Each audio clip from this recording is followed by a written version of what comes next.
Hey everybody, Nick Espinosa, your chief security fanatic here, and today we are talking about China because China's youth is addicted to tech, and that doesn't make them productive for society. China is not a fan of this at all, and the one thing that authoritarian states like China really excel at is enacting rules very quickly when they think they're in the best interest of the state to correct the situation. Now, a short while ago, I actually talked about this on my nationally syndicated radio show, that China is moving quickly to, for lack of a better word, realign its younger generation to the more traditional work ethic that China has required of its citizens since basically the communists took over something like 80-ish years ago or so. Now, for the record, this isn't a solely Chinese issue either. Countries around the world have been grappling with the younger generation staying at home with their parents for much longer than previous generations, with some even into their 40s still living in mom's basement. While this is a multifaceted issue that includes things like income potential, inflation,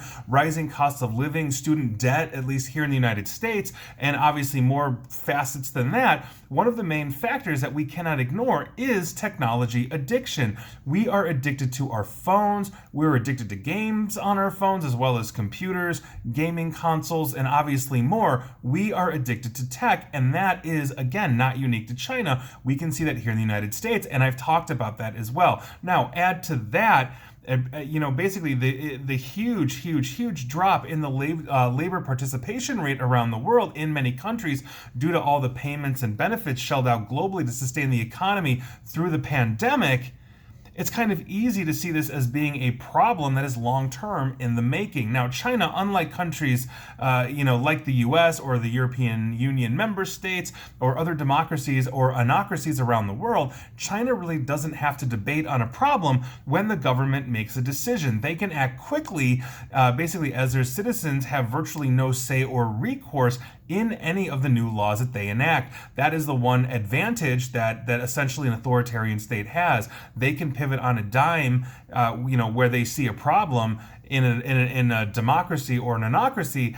Essentially, there is debate. For us to enact a law here, Republicans and Democrats have to get on the same side. And while that does happen, there are some unanimous votes. We've seen some in cybersecurity over the last couple of years. Anything that involves, let's say, the culture war, that is raging here in the United States, obviously grinds everything to a halt. China doesn't have that problem because there is no culture war in China because the state controls everything. Now, this leads us to a recent article, which is what I'm driving at, which is basically prompting me to talk about all of these things. This is a CNBC article written by Wei-Zhen Tan entitled, and I quote, "China to ban minors from tipping live streamers watching after 10 p.m. Now, here's the latest, for the record, in China's efforts to basically get their kids in line. And again, I've talked about this in the past as well, where they were actually restricting the hours on gaming that their children had. No other country, as far as I know, has those kinds of restrictions, meaning here in the United States, if Junior wants to sit,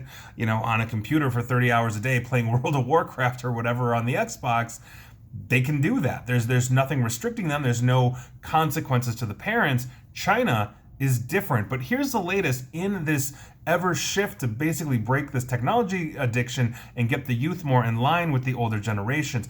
China's broadcasting regulator put forth new rules yesterday on Saturday that forbid minors under the age of 16 from watching live streaming content after 10 p.m., meaning go to bed, get a good night's sleep, don't stay up till 3 in the morning. I think we all did that, at least here, when we were in high school, although we obviously did not have the internet in the way that we have it now, at least when I went to high school. Obviously, that is also a blow to the booming sector of live streaming. And let's dive into that, because online live streaming platforms now in China need to bar minors from tipping live streamers, meaning sending money to somebody that they are watching live stream. And that is according to China's State Administration of Radio and Television in their published statement.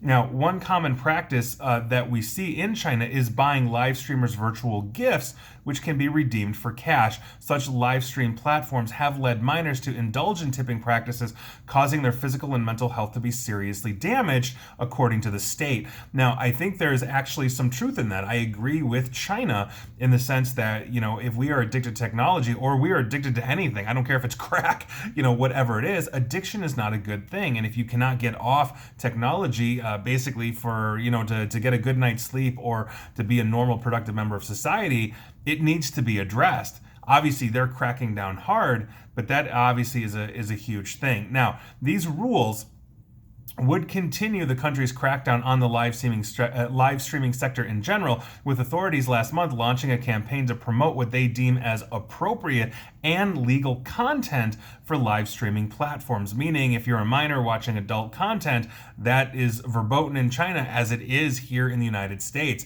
If you are under the age of 18, you shouldn't be putting out content of the adult nature. That's illegal, nor should you be legally watching it. I mean, we all know the internet's the internet, right? But there are laws specifically in place, and as I've said, China can crack down in a way that most countries can't. Now, the massive live streaming market in China has been growing just at an insane pace. The real-time online selling phenomenon, also called live commerce or live streaming e-commerce, took off in China basically due to the coronavirus pandemic starting in 2020. It exploded everything, whether it's from work remote from home, live streaming. Here, it's OnlyFans. These are things that we have to address. Now, such platforms in China that sell goods directly to consumers, basically via what can be hours of live video, include Chinese tech giants such as Alibaba's Taobao marketplace. Alibaba is one of the largest competitors to Amazon. I think they're almost the same size as Amazon, although Amazon's eclipsed them. They're basically the Chinese Amazon. Kuaishou, Pinduoduo, I don't know that one, and ByteDance's Douyin. Now, ByteDance is also the owner of TikTok. TikTok, you probably know if you've got anybody in your life under the age of like 20. So this obviously is a huge problem. It's not going away, but I would love to have the discussion with all of you to see how exactly can we break these kinds of addictions. I'm not saying we put all of our youth through 12-step programs, hi, I'm Nick, I'm an addict, of online, but we need, I think, to do something. And there have been some great books here that have been written in the United States, such as Jonathan Haidt's The Coddling of the American Mind. I cannot remember his co-author, about that, about how essentially the youth have been shifted. They're staying indoors, they're more protected, but they are basically addicted to technology 24 hours a day. Try turning off the Wi-Fi, in a house full of kids, and they come running. Take away a phone from a teenager, that's a huge deal. And so these are things I think that we have to address. Now, am I saying we go authoritarian, we crack down, all those kinds of things?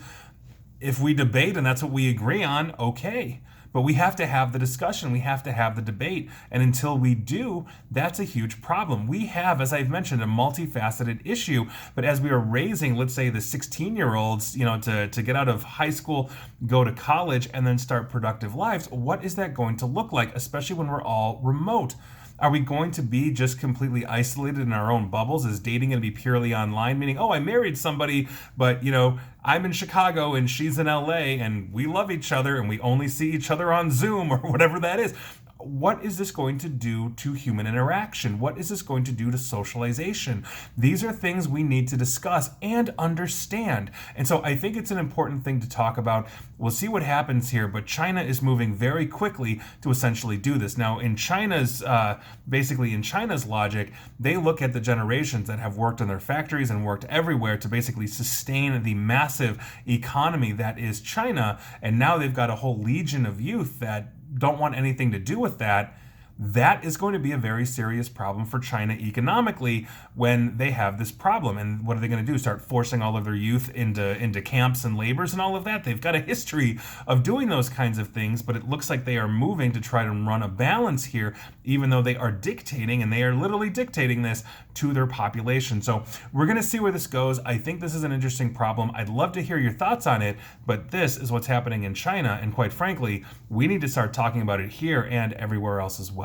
And please like, share, follow me here on Facebook and Twitter at NickAESP, where you will possibly be addicted, and feel free to subscribe to me at YouTube as well, and who hasn't fallen down a YouTube rabbit hole at one point or another. And as always, stay safe, stay online, and please stay private. Thanks, everyone.